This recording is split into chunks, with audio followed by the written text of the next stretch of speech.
ખાંડ કે ગોળ વગર ગરમી સ્પેશિયલ આજ આપણે લાડુ તૈયાર કરીશું. એકદમ સુપર સોફ્ટ રહેશે, ડિલિશિયસ, ટેસ્ટી અને સાથે તેટલા જ હેલ્ધી. બસ દરરોજનો એક લાડુ લોખંડ જેવા હાડકાં મજબૂત કરશે, ઇમ્યુનિટી બૂસ્ટ કરશે અને બીજા ઘણા ફાયદા કરશે. તો ચલો રેસીપી શરૂ કરીએ. તો જેમના માટે મિક્સર જારમાં આપણે લગભગ 2 કપ જેટલા અને ગ્રામથી માત્ર 50 ગ્રામ જેટલા મખાના લેશું. મખાના છે તે ડ્રાય ફ્રૂટ્સના પિતા સમાન કહેવાય, એટલે કે તે ખૂબ જ હેલ્ધી ગણવામાં આવે છે. કાજુ બદામથી પણ ઉપર તેમનું સ્થાન છે, તેટલા હેલ્ધી છે. ખાસ કરીને ગરમીઓમાં શરીરને હાઇડ્રેટ રાખે છે, ઇમ્યુનિટી બૂસ્ટ કરે છે, હાડકાં મજબૂત કરે છે, તેવા ઘણા ફાયદા કરે છે. સાથે માત્ર 2 ચમચી જેટલા કાજુ લેશું અને માત્ર 2 ચમચી જેટલી બદામ લેશું. સાથે 2 ચમચી જેટલા તરબૂચના બીજ, જે મગજને એકદમ ઠંડુ રાખે છે, યાદશક્તિ ભરપૂર આપે છે. હવે આ બધી સામગ્રીને ગ્રાઇન્ડ કરી લેશું. અહીંયા આ રીતે દરદરો પાવડર તૈયાર થશે. જો આ રીતે પાવડર થોડો તમને કરકરો લાગે તો ટેન્શન નથી લેવાનું, મખાનાના કારણે પાવડર આ રીતે તૈયાર થશે. હવે એક કડાઈમાં લેશું, સાથે લેશું 1.5 કપ જેટલું નારિયેળનું છીણ, જે પણ ખૂબ જ હેલ્ધી આપણા માટે છે. ખાસ કરીને હાડકાને મજબૂત કરવા માટે અને માઇગ્રેનના દુખાવાને દૂર કરવા માટે અને એનર્જી પૂરી પાડવા માટે છે. આપણું આ મિશ્રણ કુલ ટોટલ અત્યારે 3 કપ બરાબર છે, એટલે કે 1.5 કપ જેટલું આપણે જે પાવડર તૈયાર કર્યો તે અને 1.5 કપ જેટલું આપણે નારિયેળનું છીણ લીધું છે.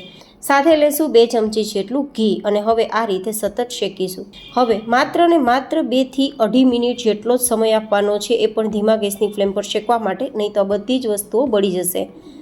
આપણે એકદમ સરસ મજાનું શેકાઈ જાય પછી 1/4 ટીસ્પૂન જેટલો સફેદ મરીનો પાવડર અથવા તો કાળા મરીનો પાવડર લઈ શકાય અને સ્વાદ પ્રમાણે અડધી નાની ચમચી જેટલો એલચી પાવડર આ રીતે મિક્સ કરી દેશું. અહીંયા મેં જે મરી પાવડર ઉમેરેલો છે તે પેટમાં થતા વાયુને અટકાવવા માટે છે, તો ખાસ ઉમેરજો. હવે આ રીતે બધું સરસ શેકાઈ ગયું છે તો નીચે લઈ લેશું અને તેને પરફેક્ટ ઠંડુ કરીશું. આ રીતે ટચ કરતાં ગરમ ના લાગે તેટલું ઠંડુ કરીશું.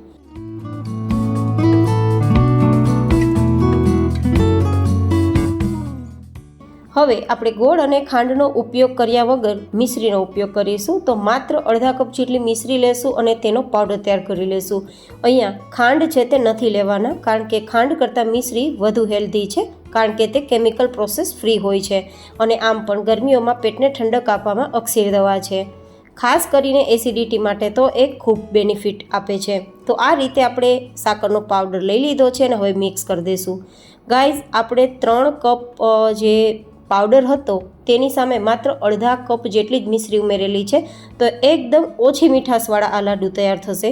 જો કે તમારે વધુ મીઠાશ ઉમેરવી હોય તો તમારે અહીંયા લગભગ પોણા કપથી 1 કપ જેટલી મિશ્રી લેવાની રહેશે. તમને વધારે તાકાત આપે અને વધારે હેલ્થ બેનિફિટ્સ આપે તેના માટે મેં મિશ્રી પાવડર ઓછો જ ઉમેરેલો છે. તો એકદમ ઓછી મીઠાશ અને ઓછા ઘીમાં તૈયાર થતા આ હેલ્ધી લાડુ બસ આ રીતે તૈયાર કરી લેવાના છે અને પછી 15 દિવસ માટે તમે સ્ટોર કરીને ખાઈ શકો છો. બિલકુલ ખરાબ નથી થવાના. તો આજની મારી આ રેસીપી તમને કેવી લાગી એ કોમેન્ટમાં જરૂર બતાવજો. ફરી મળીશું એક નવી જેન હેલ્ધી રેસીપી સાથે. ત્યાં સુધી stay healthy and stay happy.